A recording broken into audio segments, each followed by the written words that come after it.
स्याद्वादनय षट्द्रव्य गुण पर्याय और प्रमाण का जड़ कर्म चेतन बंध का कर्म के अवसान का कहकर स्वरूप यथार्थ जग का जो किया उपकार है उसके लिए जिन वाणी माँ को वंदना शत बार है, वंदना शत बार है।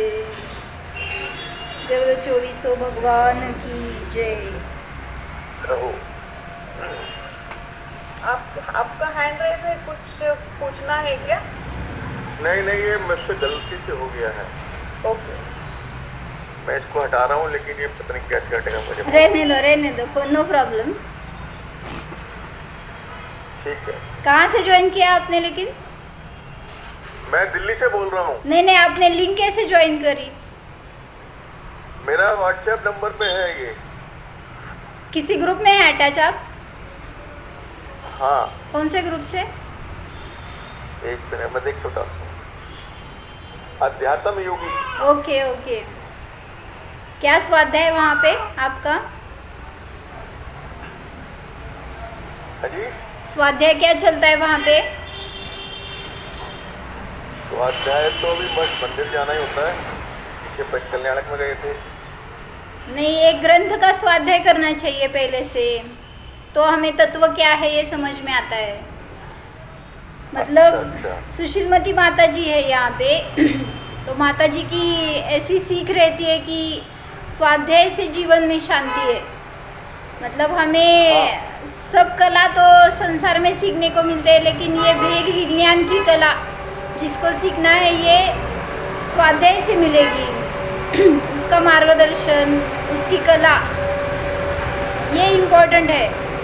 मतलब आप जो भी क्रिया कर रहे हैं वो शुभ भाव तक है, और जहाँ शुभ भाव से भी आगे जाएंगे तब आत्मा मिलेगा। मतलब शुद्धोपयोग से ही आत्मा की प्राप्ति होगी। उसी को सम्यक दर्शन कहते हैं, उसी को भेद विज्ञान कहते हैं। तो भेद विज्ञान की कला समझनी चाहिए, यही इम्पोर्टेंट है। मतलब भगवान का दर्शन भी करते हैं तो कैसे करते हैं हम? ऐसे करते हैं कि भगवान आप जैसे वैसा मैं हूँ, ऐसा उसमें इंडिकेशन है। वो आपको देखना, यही हमारा कर्तव्य नहीं है। भगवान बता रहे हैं कि आप मुझे देखते मत बैठो, जो मैं कर रहा हूँ वो करो। भगवान क्या कर रहे हैं? स्वयं को देख रहे हैं, स्वयं को जान रहे हैं। तो वही उपदेश है उनका कि आप भी स्वयं को जानो। तो वो जानने की कला यानी सम्यक दर्शन है। क्या बताया मैंने? यही हमने आज तक नहीं किया, इसीलिए तो संसार में रुल रहे हैं, संसार में दुखी है। अपने दुख का नाश करना है तो एक ही उपाय है, क्या? सम्यक दर्शन की प्राप्ति करो, स्वयं को जीव ऐसा जानो, सबसे भिन्न हो ऐसा जानो।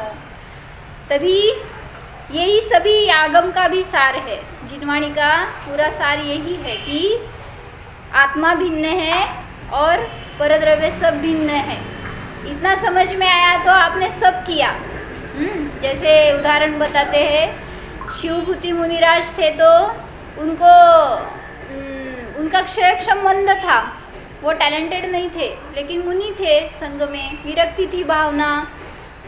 तो जो भी सिखाते थे आचार्य गुरुवर तो इतना दिमाग में नहीं रहता था, फिर भी ट्राई करते थे। छोड़ नहीं दिया था उन्होंने। जैसे हम गिव अप कर देते हैं कि नहीं आता हमें, ये छोड़ दिया, ऐसे नहीं। वो लगातार प्रयत्न करते थे। सिर्फ नमोकार मंत्र भी अगर यहाँ से गुरु ने सिखाया तो बाहर जाते टाइम पे वो भूल जाते थे, इतना अल्पक्षेम था। तो उसके बाद में क्या हुआ? गुरु तो सिखाते रहते थे, जो भी उनको समझ में आता, धारणा में रहता, उतना चिंतन चलता था, लेकिन बाद में वो भूल जाते थे। तो एक बार गुरु ने क्या बताया? तुष भिन्न और माश भिन्न होता है। मतलब क्या? जो दाल और उसका कवर, क्या बोलते हैं उसको मराठी टर्फल, छिलका रहता है ना, दाल और उसका छिलका है वो अलग अलग होते हैं, ऐसा गुरु ने बताया। तो उतना ही दिमाग में रह गया था। और बाद में जब चर्या के लिए जा रहे थे तो वहाँ पे कोई स्त्री उसको क्या कर रही थी? क्या कर रही थी अंकल?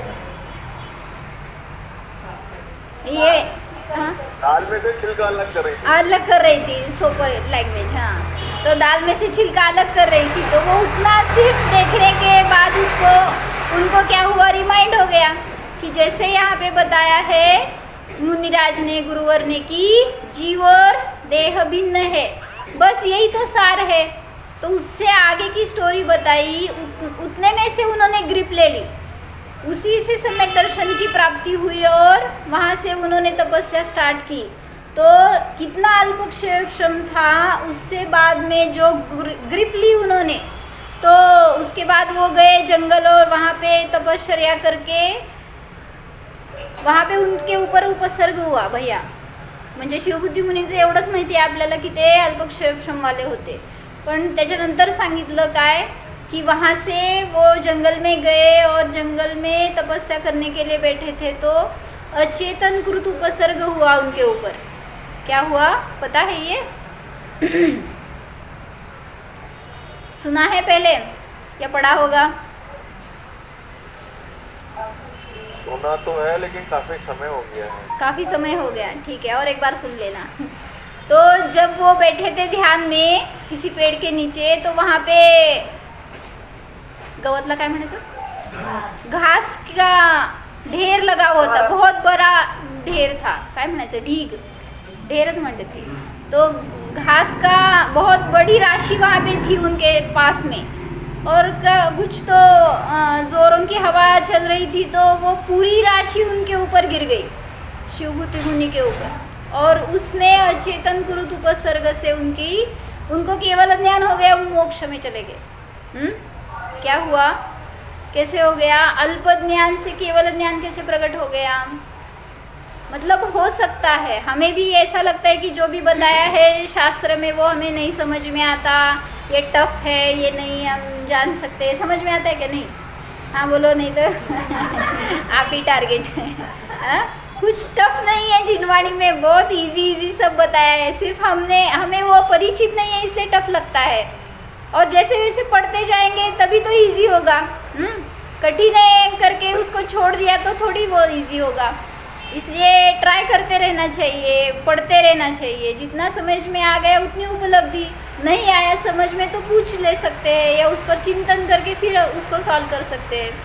तो वहाँ पे शिवबुद्धि मुनि को वो जो क्या मिला, घास का ढेर था ना, तो मुझे प्रश्न आया था वहाँ पे, तद्भव मोक्षगामी जीव है, वज्रशब्द नाराज सहनन रहता है, तो ऐसे थोड़ी घास से जीव जा सकता है, कैसे कैसे हुआ बताओ? मतलब एक क्वेश्चन मेरा है ये, आप उसका समाधान करो, कोई भी कर सकते हैं। बताओ भैया, ऐसे थोड़ी ग्रास से कुछ शरीर को तो कुछ होने वाला नहीं है, फिर ऐसे कैसे हो गया? असं नको, उपसर्ग म्हणतात ते ना अपने स्वरूप में स्थित थे, इसलिए केवल ज्ञान की प्राप्ति। नहीं, अचेतन कृत उपसर्ग बता रहे हैं ना, तो उपसर्ग क्या हुआ उसमें, ये मुझे पूछना है। जैसे उस पशु का उपसर्ग तो उन्होंने उस क्या बोलते हैं वो सियालनी, उसने उपसर्ग किया, वो और बड़े बहुत सारे त्रियंचकृत उपसर्ग है ना, तो उसमें समझ में आता है कि उन्होंने नोच लिया, इससे प्राण गया, खा लिया, ऐसे तो ठीक है, वो समझ में आता है। इसमें क्या हुआ, जहाँ पर वो ग्रास का ढेर सिर्फ गिर गया ऊपर, तो उससे अंत कैसे हो सकता है? लॉजिक तो वो भारी था ना, वो भारी था तो उसके वजन से वो वही कारण हो सकता है, अन्य क्या कारण हो सकता है? मतलब मैंने ये निकाला है तर काय म्हणती राणी ते, वो वजन बहुत था ना उसका। ग्रास का वजन कितना रहता है? वज्र सहनन, उस ग्रास का वेट नहीं, अगर बेर होगा तो क्या उसमें शक्ति, क्या वज्र की शक्ति, अगर वज्र पे गिर गया ना वो हनुमान बालक, तो वज्र के टुकड़े हो गए। यहाँ पे ग्रास से क्या हो सकता है उनको? क्या हुआ? गवत आहे त्याचं असं सुटलेला असेल तर त्याचं काय वजन वजनच नसतंय हा मग त्याच्याने काय होणार? श्वासोश्वास घेता येणार नाही असं नाही होणार की का? त्याच्यात अडकला पूर्ण तुम्ही तर श्वास बंद होणार। मतलब ये एक तर्क है मेरा, कहीं शास्त्र का आधार नहीं है, सिर्फ शास्त्र में बताया है अचेतन कृत उपसर्ग हुआ और उनकी वहाँ पे उनको निर्वाण हो गया, केवल ज्ञान होकर निर्वाण हो गया, ऐसा बताया है वहाँ पे। लेकिन कैसे हुआ ये एक्सप्लेनेशन तो वहाँ नहीं है, तो हम तर्क लगा रहे हैं कैसे हुआ होगा। किसको अगर पता हो तो बताओ। काल लब्धि भी आ सके। वो तो है ना, लेकिन ये उपसर्ग से अंत क्यों हुआ ये पूछना था मुझे। काव्या तर्क बताओ।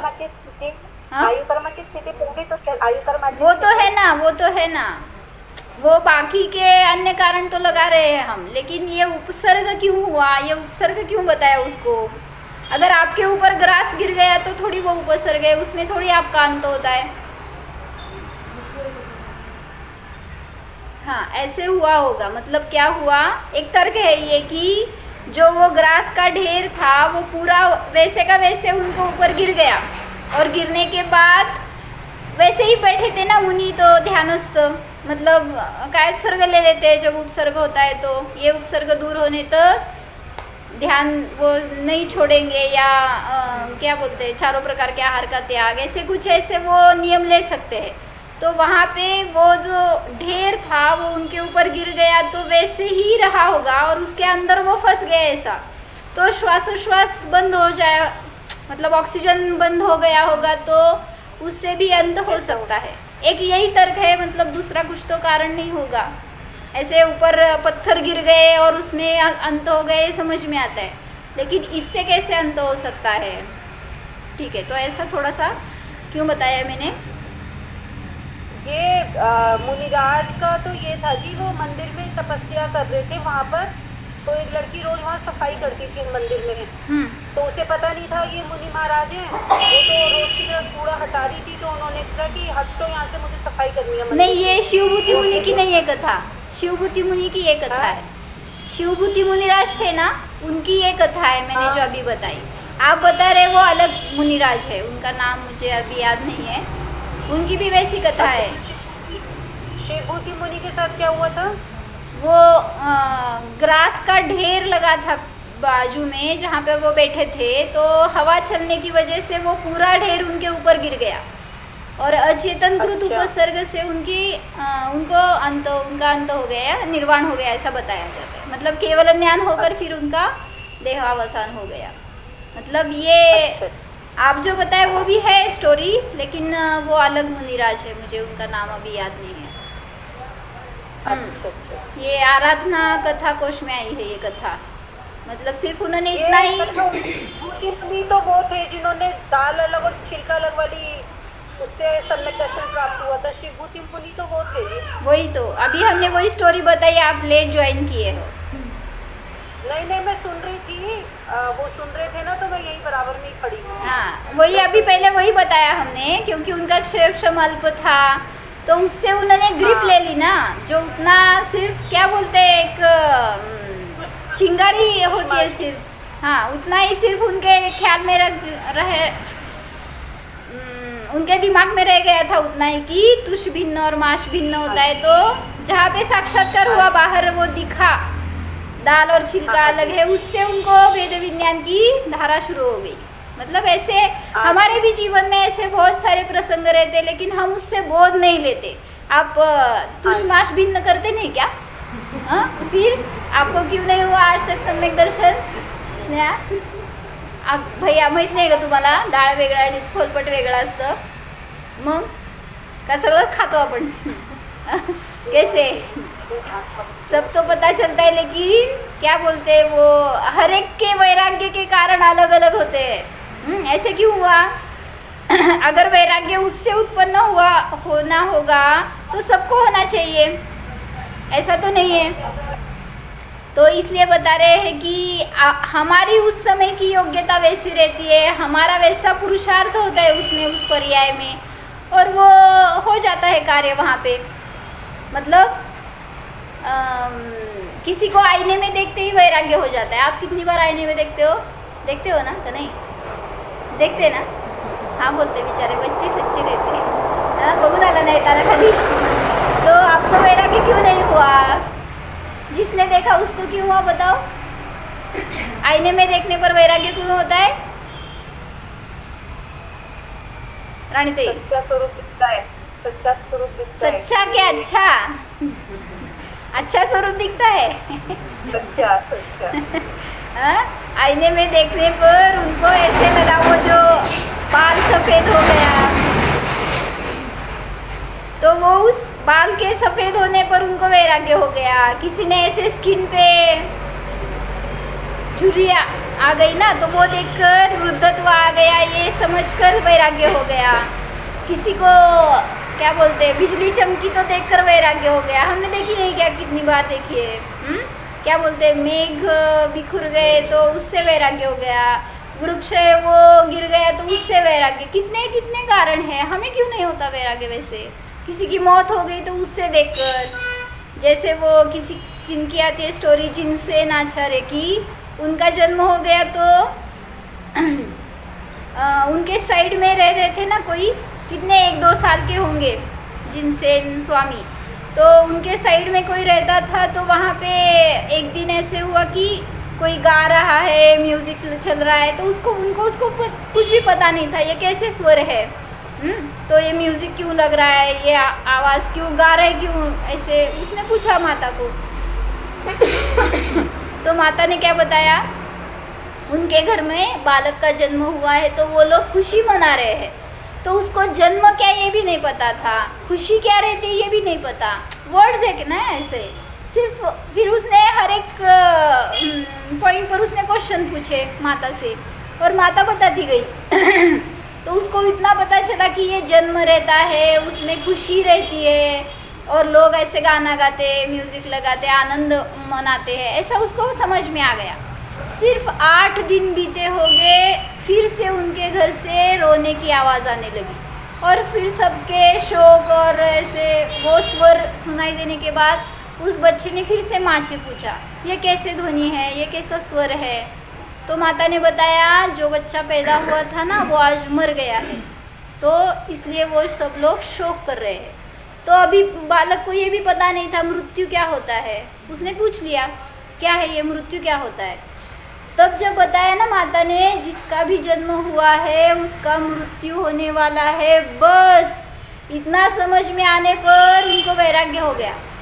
मेरा भी जन्म हुआ है, मतलब मेरी भी मृत्यु होगी, उसमें से ही वैराग्य हो गया और वहाँ से चले गए संघ में। और बताते 2.5 साल से वो संघ में थे। कौन? आप कहाँ पे है? संघ में संघ से बाहर गए अभी जहाँ पे धर्म है वहाँ पे रहेंगे तो अच्छी संगति है, और बाहर रहेंगे तो है ना वहाँ पे सर्व धर्म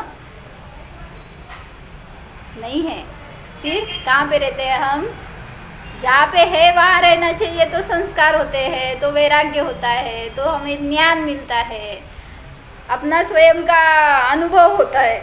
उनकी चर्या देखकर, उनके स्वर कुछ उपदेश सुनकर हमें बोध हो सकता है किसी न किसी पॉइंट पर। तो इसलिए सभी पुराणों में जो भी आते हैं ये सब ऐसे इंसिडेंट्स की किनको कब वैराग्य हो गया, तो उससे हमें कुछ तो बोध लेना चाहिए, ऐसा मुझे बताना था। तो क्या चल रहा है हमारा टॉपिक? जो शास्त्र में प्रमाण और नय की चर्चा आती है, तो उसमें नय यानी क्या, इसका हम वर्णन देख रहे हैं, उसके ऊपर उदाहरण देख रहे हैं। मतलब नय का ज्ञान करने के लिए कैसे लगाए जाते हैं नय शास्त्रों में, तो अगर उसका ज्ञान हो गया तो आचार्य को क्या बताना है वो हमें समझ में आता है, अन्यथा भूल जाते हैं, इधर से उधर उधर से उधर कुछ तो अलग अर्थ लगाते हैं, गलत अर्थ की भाव वासना करते हैं। तो ये न हो इसलिए ये नय की चर्चा है। तुला काय सांगायचं होतं भैया मला, की का धर्म करायचा आपण, असं एक आपल्याला स्वतःला प्रश्न यायला पाहिजे। भैया सांगा, धर्म का करायचा हो? धर्म क्यों करना चाहिए, इसका थोड़ा सा मुझे उत्तर देना है। अभी दे रहे सब लोग, आप सुनो। धर्म का करायचं आनंद के लिए, स्व को जानने के लिए. सुख आणि आनंद वेगळा आहे का सासूबाईंचा? हाँ? क्या कारण? क्यों धर्म क्यों करना चाहिए? आकुलता का नाश करने के लिए. हाँ? भगवान बनने के भगवान बनने के लिए धर्म क्यों करना चाहिए? मोक्ष को जाने के लिए. भैया बायको सांगितली की तुमची आता परत तेच सांगताय काय? स्वभाव को जानने के लिए धर्म क्यों करना चाहिए अंकल? हेलो जैन अंकल, धर्म क्यों करना चाहिए? सॉरी आपको टारगेट बना रही हूँ क्योंकि आज पहली बार आए तो आप. सोनल, धर्म क्यों करना चाहिए? आत्मा निज निज स्वभाव को जानने के लिए. स्वभाव को जानने के लिए. बहुत अच्छा. सम्यक दर्शन की प्राप्ति करने के लिए. सम्यक दर्शन तेच झालं की हो. हां प्रीती भाभी, धर्म का करायचा आहे आम्हाला उत्तर पाहिजे. काव्या, सोनल, मी का करायचं हे सांगायला लागलाय तुम्ही बरं का. मुझे क्यों धर्म करना चाहिए ये मुझे आप आंसर दे रहे हैं. आप क्यों कर रहे वो आपके पास.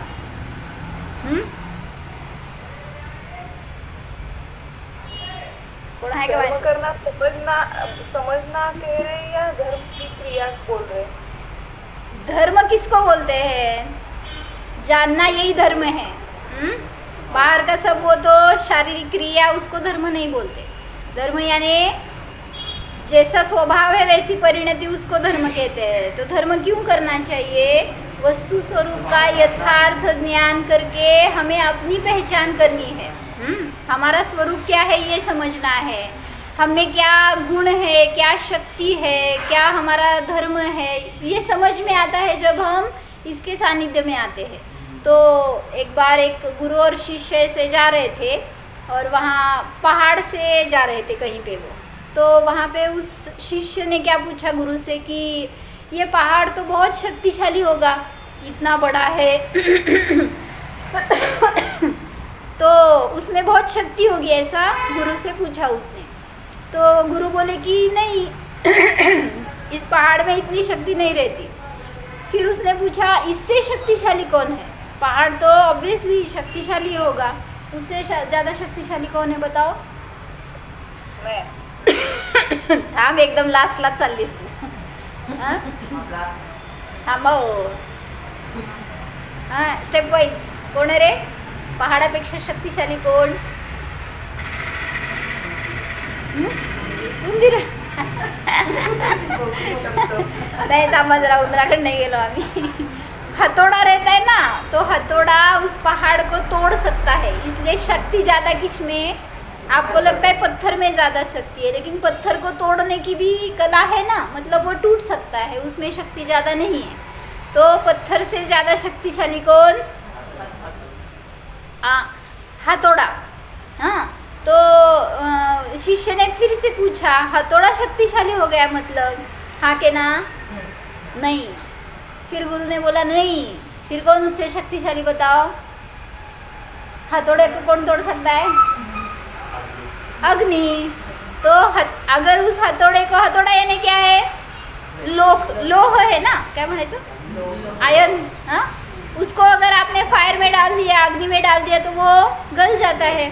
तो इसलिए उससे अग्नि ज़्यादा शक्तिशाली. तो अभी फिर से पूछा शिष्य ने, बताओ अग्नि तो अभी बहुत शक्तिशाली हो गई. होती है कि नहीं अग्नि शक्तिशाली? होती है ना.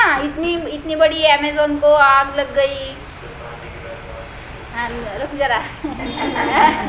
तो है शक्ति उसमें, नहीं है ऐसा नहीं है. हाँ, इतनी शक्ति है कि अगर वो कितने सारे हमने एक्सीडेंट्स देखे, अगर आग लग गई तो कोई बुझा नहीं सकता. मतलब उससे कितनी सारी हानि होती है, जीवित हानि होती है. तो उसने पूछा शिष्य ने, मतलब अग्नि भी शक्तिशाली होती है? फिर गुरु ने बोला नहीं. फिर कौन शक्तिशाली होता है उससे? तो गुरु ने बताया हवा. क्यों? अगर उसको हवा लग जाए तो वो अग्नी बुझ सकते है. आता तुम्ही दिव्यातली अग्नी घ्या, अशी पेटलेली अग्नी घेऊ नका.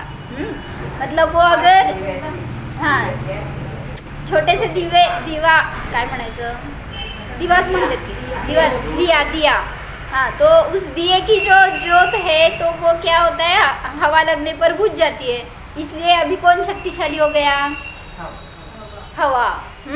तो फिर से पूछा गुरु से, बोले हवा यानी वायु का एक जीव जो है उसमें ज़्यादा शक्ति है, ऐसा स्वीकार करना पड़ेगा. गुरु बोले नहीं, अभी बताओ हवा से शक्तिशाली कौन आहे हो पुण्यामध्ये हव्यापेक्षा शक्तिशाली? पुण्यात कुठे कोण आहे माझ्यासमोर अजून? हवा से शक्तिशाली कौन है दिल्ली में अंकल?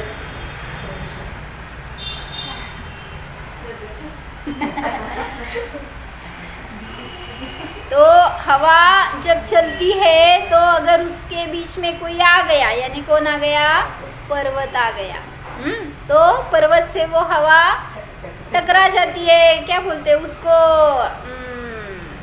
काय म्हणायचं त्याला, अडथळा आला. तो वो हवा अपनी डायरेक्शन बदल देती है, उसका स्पीड कम हो जाता है. ऐसे मतलब रोकने वाला कौन है, वो पहाड़. अभी वो कहाँ पे खड़े थे, मतलब क्या हो गया, पहाड़ से गए किधर और फिर पहाड़ पर ही आ गए. फिर शिष्य ने पूछा, मतलब इससे सभी से क्या निष्कर्ष निकला, सभी का मतलब है पहाड़ ही शक्तिशाली है. हाँ बोलो, हाँ आप गुरु में शिष्य. पहाड़ शक्तिशाली है कि नहीं? फिर गुरु बोले नहीं. क्यों?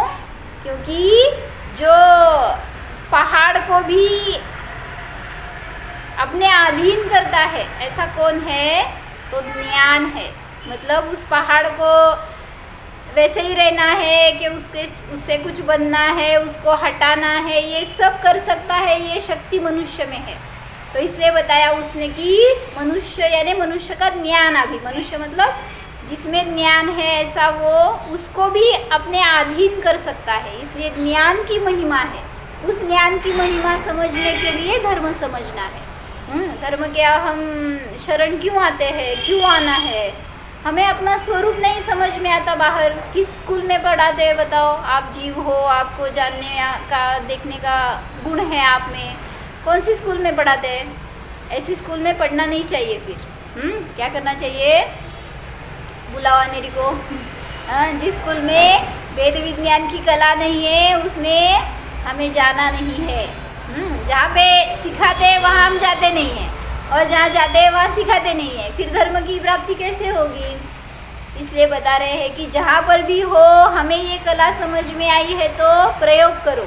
मैं कौन हूँ, सभी से भिन्न जानने वाला चेतन आत्मा हूँ. भले ही मैं संसार में हूँ, गृहस्थी में हूँ, सभी कार्य कर रहा हूँ, लेकिन फिर भी उसमें करते क्या भेद विज्ञान. मैं किसी परद्रव्य का कुछ करने वाला नहीं. मैं तो सभी क्रियाओं में रोटी बनाई कि नहीं, अभी बना के आए कि नहीं, खा के आए. क्या किया ना, ब्रेकफास्ट के नहीं, किसने किया, जीव ने किया कि शरीर ने किया? शरीर ने किया. फिर डेड बॉडी को भी दो खाना. डेड बॉडी खाना खाती है कि नहीं? फिर किसने किया ब्रेकफास्ट, किसने किया? अंजलि म्यूट हो गए, क्यों भैया? ब्रेकफास्ट कोण केलं? हाय का, कसलं करेक्ट उत्तर दे. हाँ, अगर आपने बोला जीव ने किया है तो सिद्ध भगवान को भी ब्रेकफास्ट करना चाहिए, और अगर शरीर ने किया है तो मुर्दे को भी करना चाहिए. लेकिन ऐसा नहीं है. जहाँ एक क्षेत्रावगाह रूप से संबंध है इस जीव का, वहीं पर ये सब क्रिया दिखती है. लेकिन ये स्वभाव नहीं है, विभाव है. खाने वाला मैं नहीं हूँ, मैं तो खाते समय भी जानने वाला हूँ. बताओ मेरा खाना किधर आया? नहीं बताओ मुझे. हाँ, मेरा खाना ये कौन सा नय है? बराबर, उपचरित असद्भुत व्यवहार है भैया. मतलब खाना भिन्न है, मैं भिन्न हूँ, ये भेद विज्ञान करके दिखाने वाला भी वो नय है. हर एक नए का विषय से हम बोल ले सकते हैं और इसका विषय मिला सकते हैं, मतलब हमारा विषय हमें मिल सकता है। आगे, शरीर खाने वाला नहीं रहता, कौन सा नहीं? खाने वाला शरीर नहीं है, कौन सा नहीं हो गया? अनुपचरित असद्भुत। क्यों?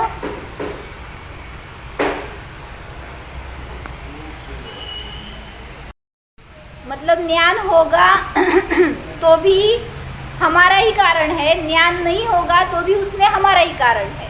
इसलिए यहाँ पे क्या बताया, उपचरित असद्भुत व्यवहार में परद्रव्य को हमारा ऑब्स्टैकल मानना, क्या बोलते हैं हिंदी में बताओ? परद्रव्य को हिंदी में बताओ भैया जी, मराठी में मैं बता सकती हूँ। हाँ, परद्रव्य को हमारे ज्ञान में बाधा मानना, ये हो गया उपचरित असद्भुत व्यवहार में। द्रव्य कर्म तो यहाँ पे लिया हमने, लेकिन यहाँ पे क्या आएगा? भगवान का दर्शन करने के लिए उस पंडित ने दरवाज़ा बंद कर दिया था, तो पंडित हो गया, पंडित खुश नहीं हुआ वो दरवाज़ा बंद हो गया, वो हो गया हमारा ऑब्स्टैकल। तो उपचरित असद्भुत व्यवहार नहीं से इसलिए हमें दर्शन नहीं हुआ, ज्ञान नहीं हुआ। तो किसकी वजह से हुआ? भगवान की वजह से। मेरी वजह से? हाँ बोलो। मेरी वजह से ज्ञान हुआ कि नहीं शासित? नहीं बोलेंगे तो मतलब बाहर किसी की वजह से हमें, वहाँ पे कॉलेज में कौन सिखाता है बताओ तुम्हें? क्यों ज्ञान होता है तुम्हें? जो भी आन्सर देंगे ना उसमें मैं पकडणे वाली हूँ म्हणजे शाळेत शिकवतात आपल्याला, तर तिथं ज्ञान का होतंय? त्यांच्यामुळं होतंय का आपल्यामुळं होतंय?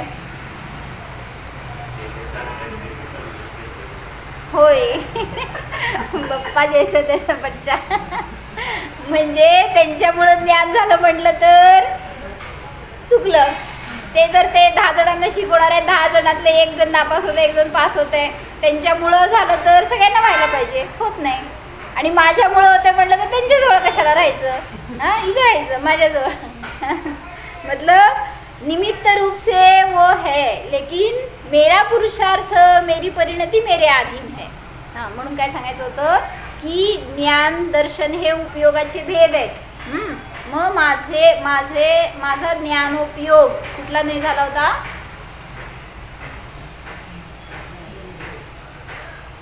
बोला की आज काय झालं? म्यूट भैया. माझा ज्ञानोपयोग बोला बोला. अनुपचरित सद्भुत जेव्हा गुण घेतो तेव्हा, स्वभाव घेतो तेव्हा, आणि पर्याय घेतली ज्ञानोपयोग म्हणून तर उपचरित सद्भुत व्यवहार नाही. मग त्याच्यामध्ये कोणाची बाधा म्हणत असाल, कोणाच्यामुळं झालं म्हणत असाल तर ते सगळं असद्भुत व्यवहार नाही आहे. हे समजून सगळं काय फायदा आपल्याला? कुठल्याही पर्याय रूप मी नाही. जरी आत्ता आपल्याकडं अल्प ज्ञान आहे, जरी आपल्याला खूप ज्ञान झालं, उद्या तुला समज मेडल मिळालं, काय की you are the best in the college, हां होय ना का नाही? मग असं कोणी मिळालं तर आपण तिथं त्या ठिकाणी ज्ञानाने सर्वज्ञ झालो असं वाटतं, माहिती का? फर्स्ट रँक आलेला काय असतील रे, कुठल्या हवेत असतो तो? माझ्या सगळं कोणाला येतच नाही, मीच एकदम बेस्ट, म्हणजे त्याला सर्वज्ञ झालंय सगळं वाटतंय. मग असं एक उदाहरण दिलं होतं, काय कोणी